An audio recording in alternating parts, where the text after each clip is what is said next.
Hello, everyone, and welcome to the inaugural episode of the Invst Podcast. It's about investing in yourself and then investing in your community. So it's 2022, and we're going to try something new, putting it out there into the community and see who picks it up. So I'm Isaac, and this is I'm Jack. I'm Jack.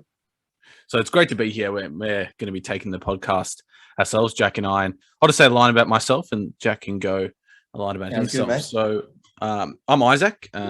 And amongst very many hats I wear, I'm in the medical field. I do research. Love my sport. Love all things, sport in general. I think sport teaches us a lot about you're life. You're a bit of a sport fanatic, mate. You seem to absolutely, know about everything all the time when it comes to sport. It always brings the morals of life. So I enjoy quite a host of things, and I guess Jack and I, when we discussed starting this, so it was all about investing in yourself and self-improvement, and that's a little passion of mine. So Jack, tell us a bit about yourself.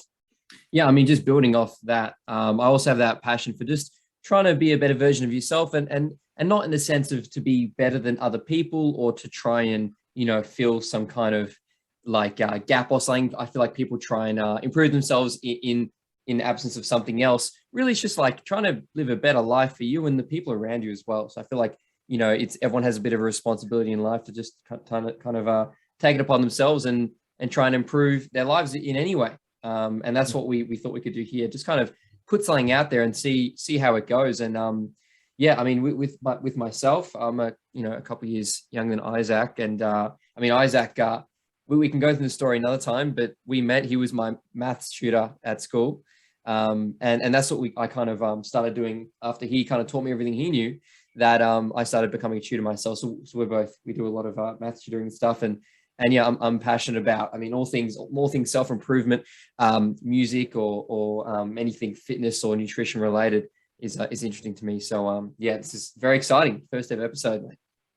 Absolutely. And Jack and I, when we discuss this, it's sort of an informal discussion, but we do have a structure, and the topics we'll cover are about, self-improvement. And I think we saw a real gap that there is podcasts and things out there for more adults, but we thought, young adults, it was a really key area of life. A lot of research shows that the habits you actually form in your young adulthood does stick with you for life. So this is really a discussion about that. And the way we will structure our podcast episodes is something that Jack and I have tried during the week. So we start off with that, something new we've done or something we've learned, we discuss that.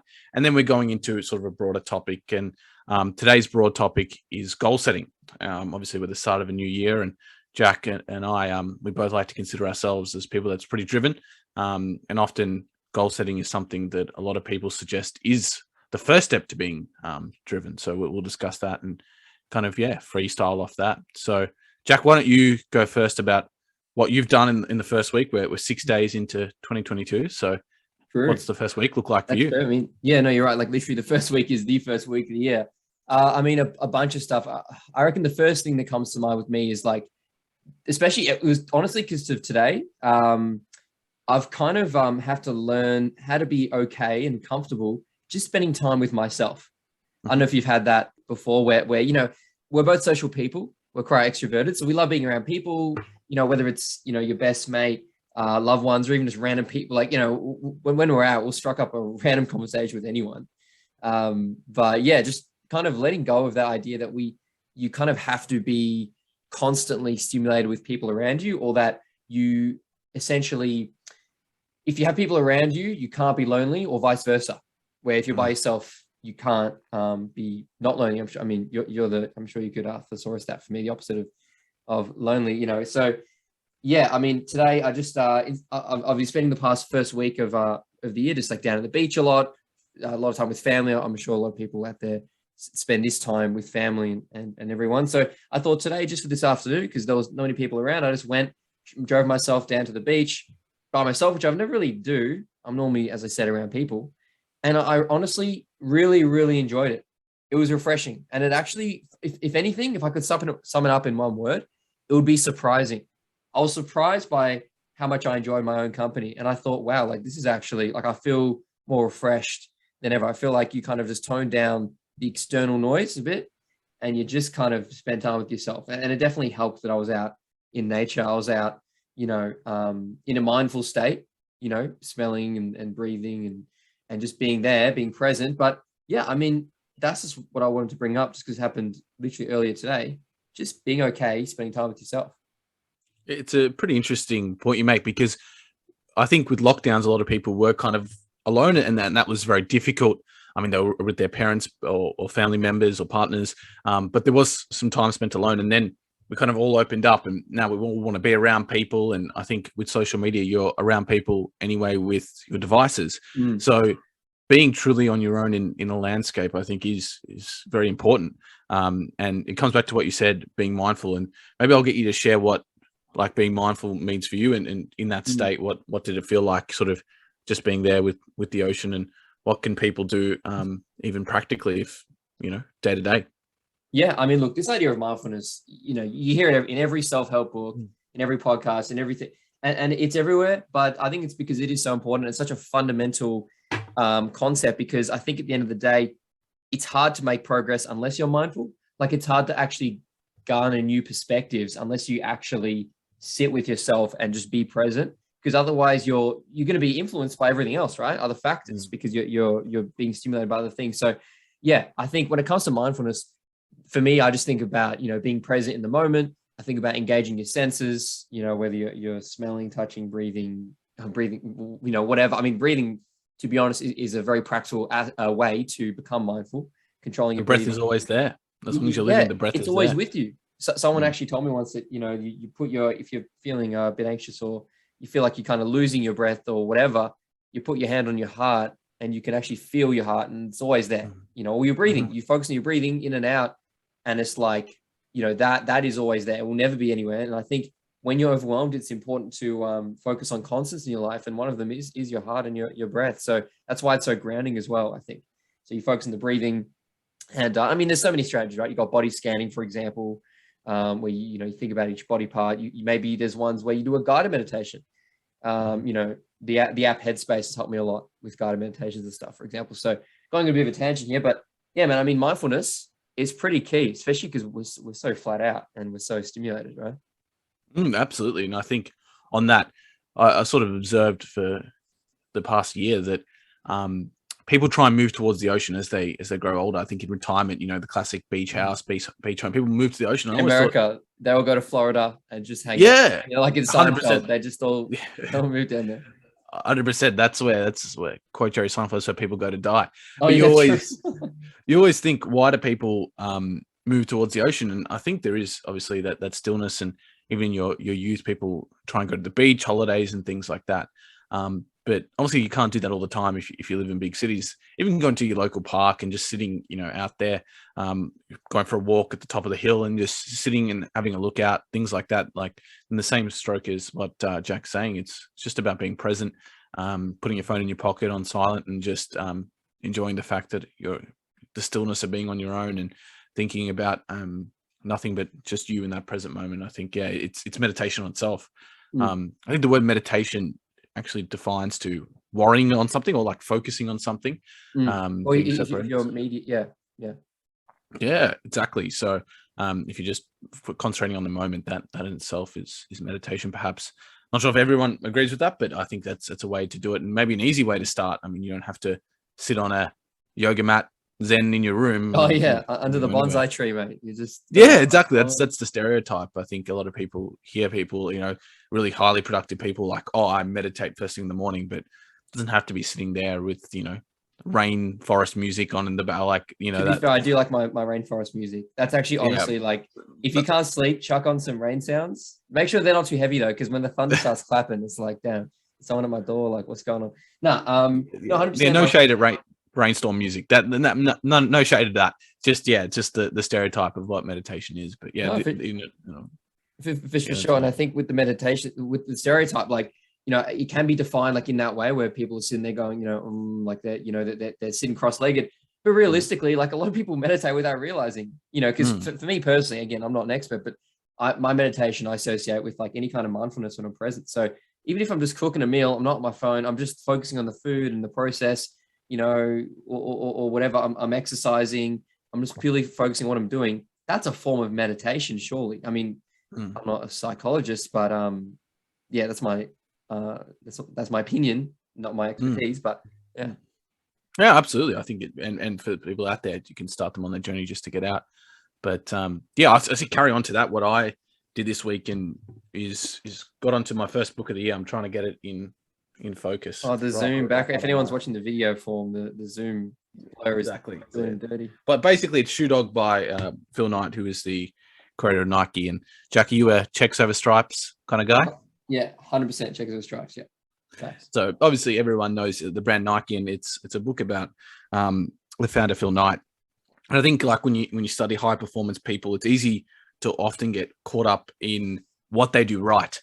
But what I actually sort of took from this book is focusing on what he did wrong.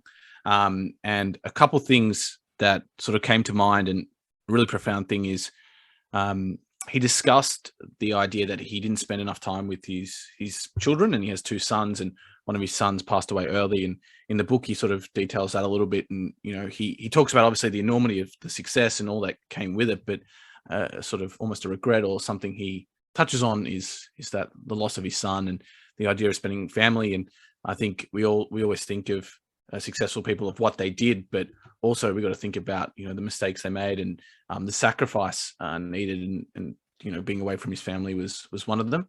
And then he also discusses risk taking, and that's a huge part of obviously starting a huge brand like Nike. And I think what I got from it is knowing when to take risk and how to take risk with the right support around you. I think Jackie, I mean, you've studied this quite a lot, in entrepreneurialism. Taking risk is probably one of the biggest factors, determinants of success. But knowing when to take the risk was interesting. A lot of people take risks when they don't have, something to fall back on, or maybe the support around them to do that. And that's why maybe their idea fails or they're not able to continue on. So, let me give your thoughts on risk and maybe time with family as well. Well, yeah, I mean, I definitely think that there's risk. It's funny. There's risk in everything. Like in everything you do, there is some risk. You take your car, you drive down to the supermarket. There's risk in. I mean, you eat a cheeseburger, mate. There's risk in that. There's everything, right? But some things, have profound risk, and oftentimes the reward may outweigh the risk. And I think, I guess the main thing you were saying there is, one of the main points was knowing when to take risks. Yeah. And I think when it comes to knowing when to take risks, oftentimes you can't, like you don't know, because it's just, in the moment or that period of time, the context of your life, there's only so much you can know. But I think this is just my own 5 cents on the risk taking stuff. Whenever I've had to come to a decision where I have to take a risk, you just ask for help. You just ask people who may have had to take that risk themselves. Maybe you want to start a business and, you're like, oh, should I do this? Maybe there's some capital, maybe you need to invest some money and you're not comfortable with that. Your cousin's dog's previous owner's brother started a business, just DM them or just call them. Like the world we live in now, you don't have to send a freaking telegram or pigeon. Like you just DM them and be like, yo, I'm want to do this thing. What do you think? Or can I have 5 minutes of your time on a call? People want to help, especially when they can just brag about their successes or how they did stuff. If someone asked me about help, and let's say something that I was successful in my life, I'd be all happy to share because, you're coming from an area of expertise. So I think, in terms of knowing how to take risks, you need more information, and how you get that is by reaching out to people who have done things that you might be taking risks about, or in a similar situation, even outside of business, maybe family life, maybe you have to move, maybe whatever. There's a lot of people, we have a lot of shared experience as human beings, and I feel like there's always someone there who can help you out. But I want to ask you, Isaac, because you're the one who read the book, not me. When it comes to that stuff, the sacrifices as well, you mentioned, how do you think, when you read that, did that kind of let you or prompt you to reflect upon your own life and think, were there times where you could have made more sacrifice, or maybe you made a sacrifice and paid off, or just anything about that idea? Did you think about that at all within your own life and journey? Yeah, absolutely. It's a great question. I think sacrifice is a personal thing. Everyone makes their own personal sacrifices, whether it's, achieving a dream physique or, starting a business. Everything requires a certain level of sacrifice, but it did help me sort of auto-regulate my own sacrifice. And I do make a lot to study what I want to study and obviously work in the field that I want to work. I have had to make those sacrifices. Have you mentioned that? Have you mentioned your work and what you do? Yeah, not really. So I guess in terms of me, I'm a medical student at the moment, and that for those that perhaps are in the field, it's a lot of hours of study. It's very rewarding, and I love it. But along with that comes, I guess, a level of sacrifice, because you're not necessarily able to do all the social things you'd like, and you're on placements in different places, and it can be regional, rural, things like that. So you're away from your family, and you can be moved around quite quickly.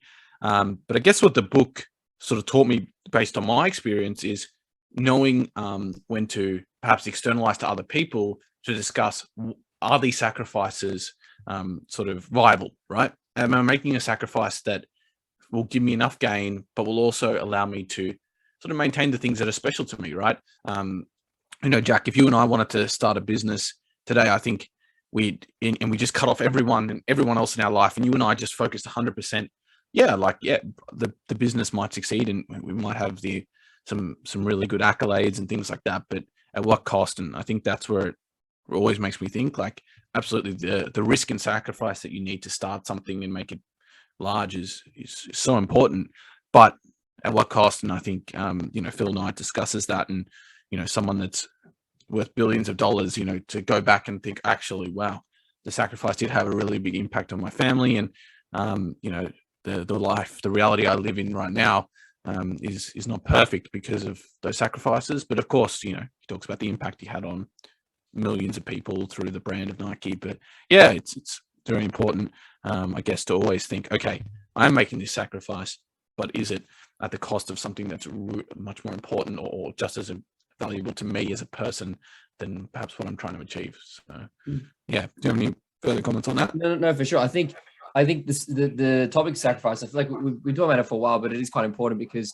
the way I see the world is like everything has a trade-off or an exchange of value or something, so it's like I think it ties in well with this idea of this whole Invst podcast, improving yourself and all of that. Sometimes I find people go too crazy with the self-help, and they go, I am not going to have a Krispy Kreme donut ever again, because that's what, the 250, 300 calories is not worth. Like, sure, it might not be, but sometimes it might be worth it. There's a big difference between smashing a box at home because you're lonely, because you're watching a TV show and your favorite character died and you're upset, so you're smashing the donuts. That for you that might be a projection of some feelings into a physical form or activity like eating. But instead, maybe you're out at your friend's birthday and you're having some Krispy Kremes because you're enjoying your company. I don't know.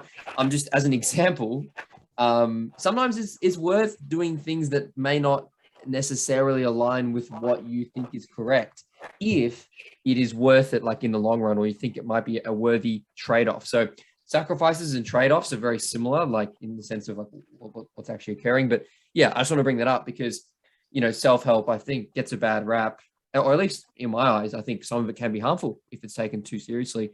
You just got to look at it as like a net positive thing on improving your life. And sometimes, yeah, you don't have to wake up at, the daily routine. I wake up at 4 a.m., do my meditate journal, go to the gym, look at my 12 businesses. It's like, mate, we just want to be happier. That's really the goal, isn't it? It's just a key factor is, at what cost will you make that sacrifice? And, it's not about ruling out everyone else in your life to achieve what you want to achieve.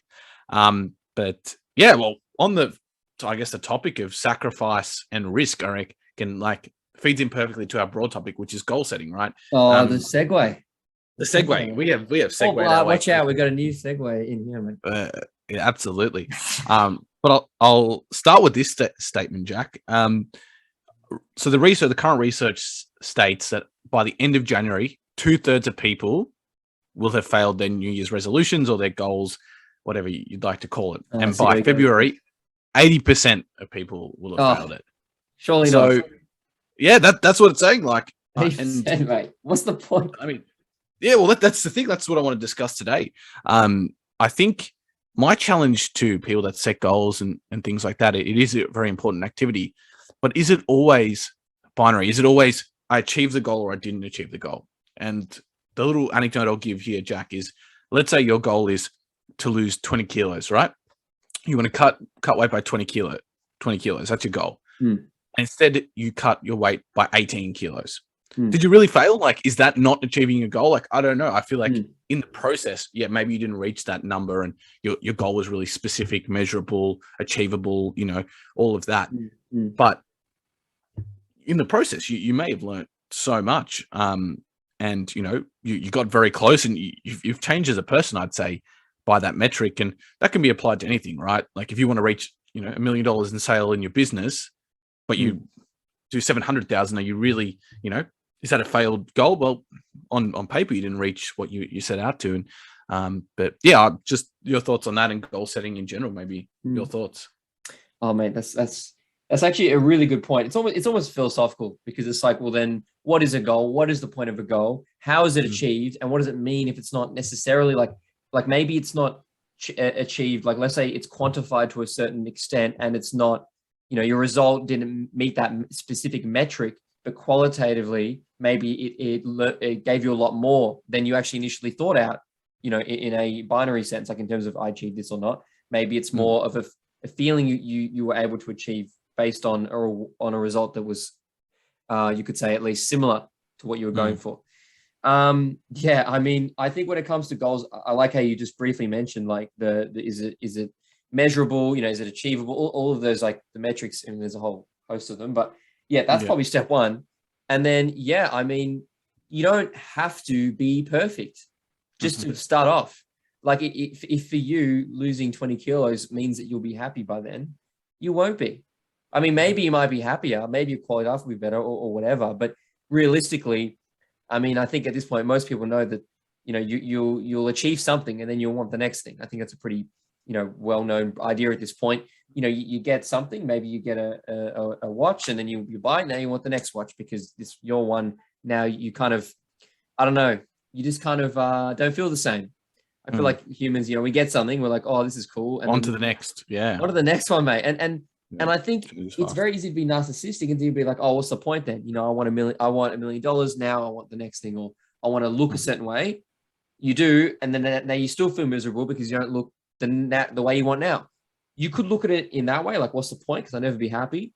But you could also look at it as like, how amazing is that? We have an inbuilt motivational system that allows us to constantly push ourselves and be better, be happier. Right. So, yeah, I mean, just, coming back to what you were originally saying, like, let's say you want 20 kilos and you lose 18. Did you fail? Well, I mean, it depends on you, on if you think you failed or not, because failure, it sounds a bit cringe, but failure is a mindset, realistically. Like, I know technically speaking, you don't hit something, technically you've failed at that thing. But if you don't feel like you actually did fail, like maybe you lost the 18 kilos, you didn't hit the 20, but you feel great. You feel proud of yourself. You feel happy. All the things associated with success. Did you really fail? Because you're feeling a feeling of success at that point. So it's not actually failure.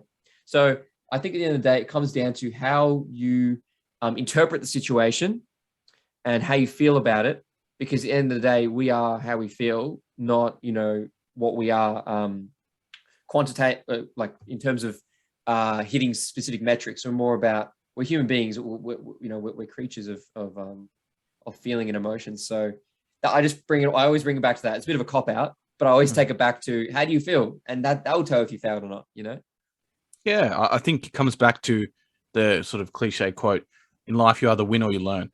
Losing and the negative side of things. Yeah, I mean, it's, to some extent, I mean, that is not always true. I mean, if you're playing basketball and you have a franchise, you'd probably want that team to win.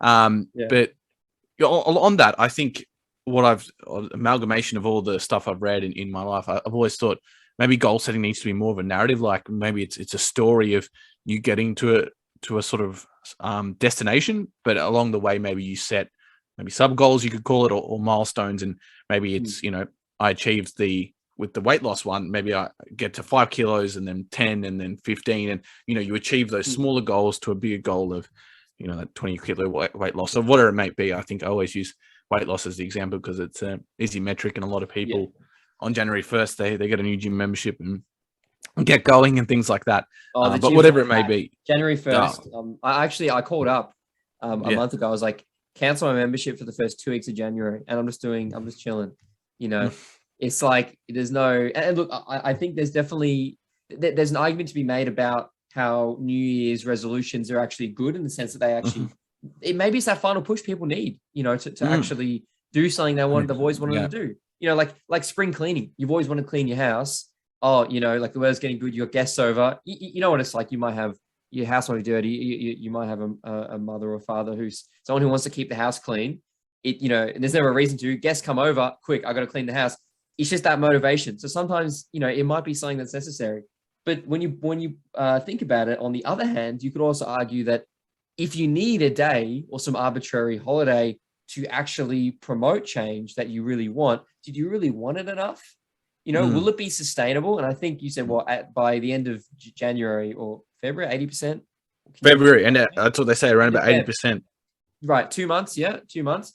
And 80% give up or at least don't achieve their goal. It's like, I'm assuming 80% of those people who set the goals in the first place only did it because it was the new year. If you really want to do something, like the Stoics say, do it now. Just do it now. Like right now, do it. Like, like I know this is easy to say because we're literally doing the podcast right now, but we've been talking about this stuff for a while just because we thought, why not just give it a go? And it's like, just do it. It might not be successful. You might learn something. It might be good or bad, but the point is you're just doing it. And oh my God, just do it. Yeah, there you go. There's your Nike. Yeah, back to Nike. I know then back around, but you're spot on. Like, it's a interplay between the two. Like, just because the calendar changes, doesn't mean that much changes around you, right?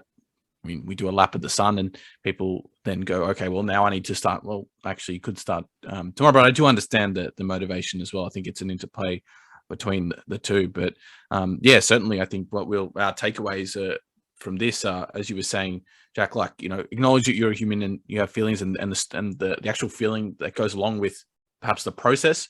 Fall in love with the process, that classic quote. And then back to what I was suggesting is, the narrative of what makes you get towards this goal actually in the process perhaps is more important than achieving the goal. So I think, the purpose, you could really say.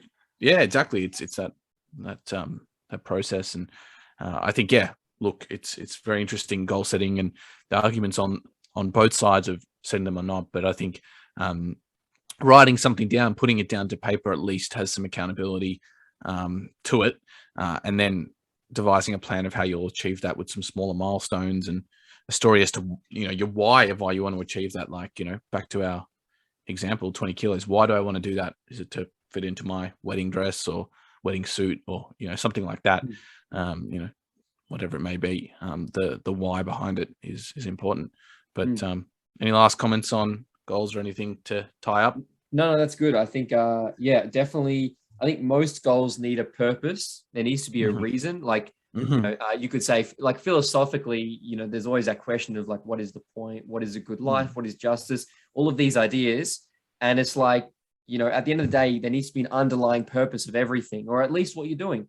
Let's say in almost a trivial sense, if you compare it to the what is the point of life? Trivially, you could say, I want to have a six pack or whatever.